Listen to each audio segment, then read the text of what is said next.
গণবিক্ষোভের মুখে সরকার পতনের ২ বছর পর নির্বাচিত প্রেসিডেন্ট পেল ভারত মহাসাগরের দ্বীপরাষ্ট্র শ্রীলঙ্কা। এতে জয়ী হয়েছেন বামপন্থী রাজনীতিবিদ অনুরা কুমার দিসানায়েক। তিনি দেশটির রাজনৈতিক জোট ন্যাশনাল পিপলস পাওয়ার তথা এনপিপি থেকে নির্বাচিত হয়েছেন। প্রথম দফার ভোটে দিসানায়েক পান ৪১.৩১% ভোট।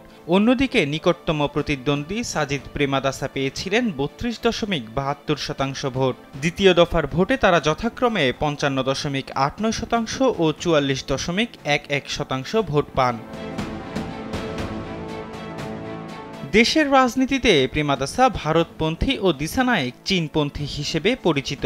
এলো ভিশন মুশকিল আসান অফার, যে কোনো ব্র্যান্ডের পুরনো ফ্রিজ নিয়ে চলে আসুন ভিশন শোরুমে আর নিয়ে যান নতুন ভিশন ফ্রিজ 20% পর্যন্ত ছাড়। দিসানায়েক শ্রীলঙ্কার রাজধানী কলম্বো থেকে প্রায় ১৭০ কিলোমিটার দূরে অনুরাধাপুরা জেলার থাম্বুতেগামা গ্রামে একটি নিম্ন মধ্যবিত্ত পরিবারে জন্মগ্রহণ করেন। তার বাবা একজন দিনমজুর এবং মা একজন গৃহিণী। নবনির্বাচিত এ প্রেসিডেন্ট কেলানিয়া বিশ্ববিদ্যালয় থেকে স্নাতক ডিগ্রি লাভ করেন। জনতা বিমুক্তি পেরামুনা তথা জেভিপি প্রধান দিসানায়েক ১৯৮৭ থেকে ১৯৮৯ সালের মধ্যে তৎকালীন রাষ্ট্রপতি জয়াবর্ধনে সরকারের বিরুদ্ধে সশস্ত্র বিদ্রোহে যোগ দিয়েছিলেন। ১৯৯৫ সালে সমাজতান্ত্রিক ছাত্র সমিতির জাতীয় সংগঠক এবং পরে জেভিপির কেন্দ্রীয় কার্যনির্বাহী কমিটিতে নিযুক্ত হন দিসানায়েক। ১৯৯৮ সালে তিনি জেভিপির পলিট ব্যুরোর সদস্য হন। ২০০৪ সালে প্রেসিডেন্ট নির্বাচনে মাহিন্দা রাজাপাকসের ইউনাইটেড পিপলস ফ্রিডম অ্যালায়েন্সের সঙ্গে জোট গঠন করে জেভিপি।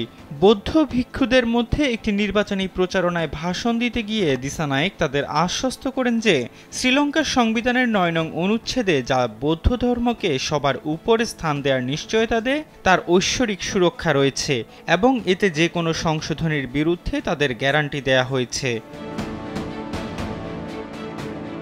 দিসানায়েকের জেভিপি ভারত থেকে আসা তামিল বংশোদ্ভূত স্টেট শ্রমিকদের ভারতীয় সম্প্রসারণবাদের হাতিয়ার বলে অভিযুক্ত করে।